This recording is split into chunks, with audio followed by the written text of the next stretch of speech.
মূল কথা হচ্ছে যে আপনারা জানেন যে 2018 সালে এই একটা আন্দোলনের প্রেক্ষাপটে মুক্তিযুদ্ধ বিরোধী যে প্রশাসন বা রাজপথে যারা ছিল তারা মুক্তিযোদ্ধা কোটাকে টার্গেট করে একটা আন্দোলন হয়েছিল এবং সেই প্রেক্ষাপটে 4 অক্টোবর 2018 সালে কিন্তু মুক্তিযোদ্ধা পরিবারকে শ্রেণীবিন্যাস করে চতুর্থ শ্রেণীতে কোটা রেখে প্রথম, দ্বিতীয় এবং তৃতীয় শ্রেণীর কিছু অংশ বাতিল করেছিল।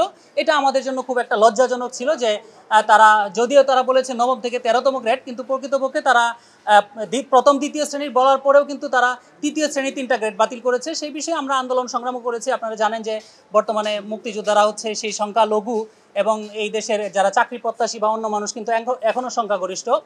সেই ক্ষেত্রে সরকারের ঠিক নির্বাচনের আগ মুহূর্তে প্রায় 2-2.5 মাস, যখন নির্বাচন ছিল ডিসেম্বর মাসে, সেই অক্টোবর মাসকে কেন্দ্র করে সরকার পতনকে কেন্দ্র করে তারা কিন্তু একটা সরকারকে জিম্মি করার মতো অবস্থা, ঢাকা বিশ্ববিদ্যালয়ে বিসির বাড়ি ভাঙচুর, হামলা এবং প্রত্যেকটা বিশ্ববিদ্যালয় কিন্তু এরকম তছনছ করে ফেলেছিল। এবং এক প্রেক্ষাপটে এই 4 অক্টোবর 2018 সালে কিন্তু একটা সরকার জনপ্রশাসন মন্ত্রণালয় থেকে একটা পরিপত্র জারি করে এই যে নবম থেকে 13তম গ্রেড পর্যন্ত কিন্তু কোটা ব্যবস্থা বাতিল করেছে। সেই প্রেক্ষাপটে কিন্তু আমরা ছোটোখাটো আন্দোলন করেছি, আমরা বিভিন্ন দাবি দাওয়াগুলিও জানিয়েছি, কিন্তু আমরা সফল না হয়েই আমরা বেশ কয়েকজন বা আমরা যারা মুক্তিযোদ্ধার সন্তান বা প্রজন্ম আছি অনেক জায়গায় চাকরিতে ভাইবা দিয়েছি। কেউ 5টা, 7টা, 10টা, আমার সাথে এই ছেলে আছে যে প্রায় 17টা বা 16টার মতো ভাইবা দিয়েছে তৃতীয় চতুর্থ শ্রেণী, সেখানেও চাকরি পাচ্ছে না। তখন আমরা মনে করলাম যে এই কোটা ব্যবস্থা থাকলে আমাদের হয়তো বা চাকরি হতো।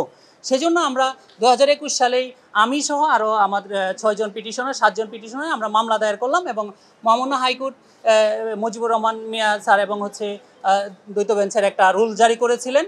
সেই রুল দীর্ঘদিন শুনানির পরে কিন্তু 5 জুন আপনারা জেনেছেন যে মহামান্য হাইকোর্ট সেটার দিয়েছেন, সেই রুলকে অ্যাবসলিউট করেছেন। অর্থাৎ এতে 30% মুক্তিযোদ্ধা কোটা পুনর্বহাল হয়েছে, যেহেতু আমরা শুধু মুক্তিযোদ্ধা কোটাকে টার্গেট করেই আমরা রিটটা করেছিলাম। এবং পরবর্তীতে 9 তারিখে কিন্তু রাষ্ট্রপক্ষ সেটা স্থগিতাদেশের জন্য গিয়েছিল এবং দুই পক্ষে শুনানির পর আমরা আপনাদের মাধ্যমে যেটা শুনতে পেরেছি যে ওই রায় বহাল রেখেছেন এবং পরবর্তী শুনানির জন্য ফুল বেঞ্চে পাঠিয়ে দিয়েছিলেন। এবং আজকে আমাদের যেটা শুনানির 8 নম্বর আইটেম ছিল, সেই ক্ষেত্রে যেহেতু আমার অ্যাডভোকেট যিনি ফাইলিং লয়ার, বিজ্ঞ অ্যাডভোকেট সাবেক বিচারপতি এবং senior advocate Mansurul Haque Chowdhury sir দেশের বাহিরে আছেন ব্যক্তিগত কাজে, সেই জন্য আমরা অ্যাডভোকেটর রেকর্ড যেটা বলে মনে হয় যে তার মাধ্যমে আমরা একটু চেয়েছিলাম যে আমাদের অ্যাডভোকেট স্যার যেহেতু দেশের বাহিরে আছেন আমাদেরকে একটু সময় দেওয়ার জন্য। এবং এটা যেটা আমরা স্ক্রিনে দেখলাম, যেহেতু আপিল বিভাগের ভিতরে আমরা ঢুকতে পারি নাই বা সেই সুযোগ নাই, যে দেখলাম নট টুডে দেওয়া আছে, এটা ছিল আজকে আমাদের মূল কথা। আর ভিতরে কি হয়েছে এর মাঝখানে আপনাদের মিডিয়ার মাধ্যমে অনেক কিছু জানতে পেরেছি যে এখানে কোট আনকোট অনেক মন্তব্যই আসছে, সেক্ষেত্রে হয়তো বা নট টুডের বাহিরেও গিয়ে অনেক মন্তব্য আসছে, সেটা নিয়ে আমি আসলে কথা বলতে চাই না। সেটা আপনারাই জানেন যদি ভিতরে অনেকেই আপনার সাংবাদিকবৃন্দ যারা হয়তো বা আপিল বিভাগে ছিলেন। কোটার বিরোধী আন্দোলন চলছে এবং এই এতদিন পরে এসেও মানে ঈদের আগে আন্দোলন শুরু হয়েছে, এই বিষয়ে আপনাদের আসলে স্ট্যান্ডটা কি? না দেখেন, আসলে আমাদের তো কোনো স্ট্যান্ড নাই। রাষ্ট্র যখন কোনো একটা শ্রেণীকে বিশেষ বিধান দিয়েছে বা একটা সুযোগ সুবিধা দিয়েছে, তাদের বিরুদ্ধে তো আমরা আন্দোলন সংগ্রাম করতে যাচ্ছি না বা সেটা আমরা করার ইচ্ছা নাই। কিন্তু রাষ্ট্রের যদি আইন শৃঙ্খলা ভঙ্গ করে থাকে, রাষ্ট্রের বিরুদ্ধে দাঁড়ায়, বা আপনারা দেখেছেন যে গতকাল একটা আমার কাছে নিউজটা আছে যে এই সুপ্রিম কোর্টের গেট পর্যন্ত কিন্তু আন্দোলনকারীরা এসেছিল এবং ধাক্কানোর মতো অবস্থা হয়েছিল। এবং একটা ভিডিও দেখেছি আমি, আমার কাছে আছে, যে ওখানে তারা বারবার বলছিল সুপ্রিম কোর্ট বুয়া, সুপ্রিম কোর্ট বুয়া। এটা যে কত বড় অপরাধ! বাংলাদেশের সর্বোচ্চ আদালত যেখানে মানুষ কোথাও বিচার না পেয়ে এইখানে আসে, যেমন আমি বিচার পেয়েছি, আমি নাই বিচার পেয়েছি, ঠিক আছে, হয়তো আশা করি আমরা যে আমরা পরবর্তীতে মহামান্য আপিল বিভাগ যেই রায় দেবেন আমরা সেটা মেনে নিব। আমরা বিচার পেয়েছি যেইখানে সর্বোচ্চ মানুষের একটা আশ্রয়ের জায়গা, আস্থার জায়গা, সেইখানে তারা আপিলে না ফাইট করে, তাদের সুযোগ আছে, রাষ্ট্রপক্ষ আপিল করেছে, সেইটা না করে যদি সুপ্রিম কোর্টের মতো একটা সর্বোচ্চ পবিত্র জায়গাকে ভুয়া ভুয়া বলতে পারে, সেটা আমাদের দেশের জন্য আসলে লজ্জাজনক। আর এবং তারা কিভাবে নিজেকে মেধাবী মেধাবী বলে চিল্লায় যে মেধা মুক্তি পাক, কোটা নিপাত যাক। আসলে কি কোটাদারীরা কি অমেধাবী? কখনোই না। আপনারা নিশ্চয়ই জানেন যে সবার সমান যোগ্যতা নিয়ে এবং একই প্রশ্নে, অভিন্ন প্রশ্নে প্রিলি রিটেন ভাইভা পাস করে কিন্তু কোটা প্রয়োগ করা হয়, তাহলে আমরা কিভাবে অমেধাবী?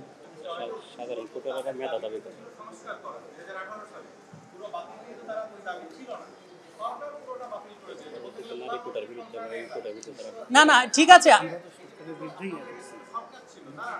না না, এখন প্রশ্ন হচ্ছে, ঠিক আছে, প্রশ্ন হচ্ছে আসলে সংস্কার চেয়েছিল, কিন্তু দেখেন যখন একটা প্রথা মানে হচ্ছে 50 বছর ধরে চলে আসছে, সেইটা যদি বাতিল করতে হয় তাহলে কিছু প্রসিডিউর থাকে।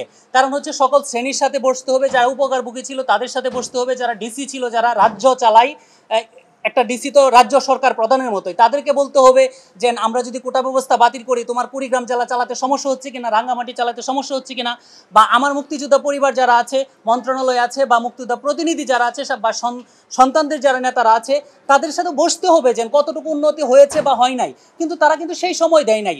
যে 2018 সালে যে কোটা সংস্কার সংক্রান্ত যেই কমিটি গঠন করেছিল, সেই কমিটি কিন্তু গঠন করার পরে তাৎক্ষণিকভাবে তারা কিন্তু আপনার শাহবাগ ত্যাগ করে নাই, ঢাকা বিশ্ববিদ্যালয় ত্যাগ করে নাই।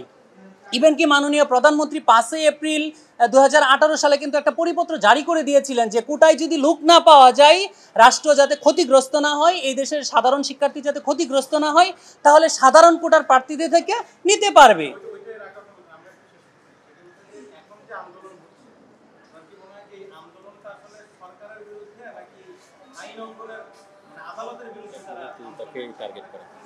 আমার মনে হয় যে এইটা তারা যেটা দেখেন কোথাও জায়গায় হচ্ছে সরকার বিরোধী, আমরা যেটি আপনার স্ক্রিনশটগুলি পাচ্ছি, কমেন্টগুলি পাচ্ছি, এক হচ্ছে সরকারকে তারা ধুয়ে দিচ্ছে, আরেক হচ্ছে মাননীয় প্রধানমন্ত্রীকে ধুয়ে দিচ্ছে, আরেক হচ্ছে আদালতকে ধুয়ে দিচ্ছে।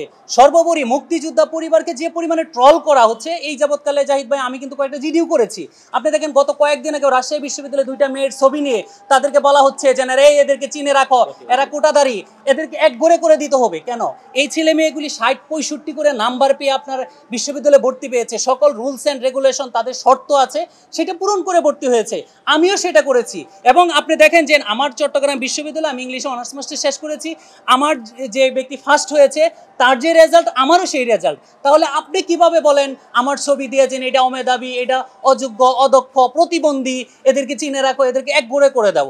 অর্থাৎ টার্গেট হচ্ছে মুক্তিযুদ্ধের পক্ষে সরকার, মুক্তিযোদ্ধা এবং হচ্ছে হাইকোর্ট। না হলে যদি না, এটা আসলে দেখেন আপনি জাহিদ ভাই আপনি জানেন যে কোটা ব্যবস্থা চালু হয়েছিল আপনার সংবিধান গৃহীত হওয়ার পূর্বে, অর্থাৎ 4 নভেম্বর কোটা ব্যবস্থা আপনার সংবিধান গৃহীত হয়েছিল গণপরিষদে, এবং সেটা কার্যকর হয়েছিল 16 ডিসেম্বর। কিন্তু এই কোটা ব্যবস্থা কিন্তু আপনার 5 সেপ্টেম্বর 1972 সালে, এবং সেটা কিন্তু গণপরিষদ একই সাথে এই কোটা ব্যবস্থা এবং হচ্ছে সংবিধান সমর্থন করেছে। এবং আপনি দেখেন যখন এই যে আমাদের জন্য কিন্তু 52 বছর ধরে কোটা ব্যবস্থা আছে, কিন্তু সেটা ইমপ্লিমেন্টেশন ছিল না। কারণ 72 সালে 5 সেপ্টেম্বর কোটা ব্যবস্থা দেওয়া হয়েছিল, এবং 73 সালে মাত্র 350 জন মুক্তিযোদ্ধা এবং অমুক্তিযোদ্ধাদের নিয়োগ দেওয়া হয়েছে। 75-এ বঙ্গবন্ধুকে হত্যা করা, মাঝখানে 21 বছর অন্ধকারে চলে গেছে, আমরা পাই নাই। এরকম করে কেউ কিন্তু মুক্তিযোদ্ধারা পাই নাই, সন্তানরা পাই নাই, নাতি নাতরাও পাই নাই। অর্থাৎ এই দেখেন কোটা ব্যবস্থা 6 বছর বাতিল হয়েছে, এর মাঝখানে গত 6 বছরে কিন্তু আমাদের মুক্তিযোদ্ধা সন্তানদের অনেকেরই বয়সটা চলে গেছে। এখন প্রশ্ন হচ্ছে তারা কি ক্ষতিগ্রস্ত হচ্ছে? নো। তাহলে কি বলা ছিল?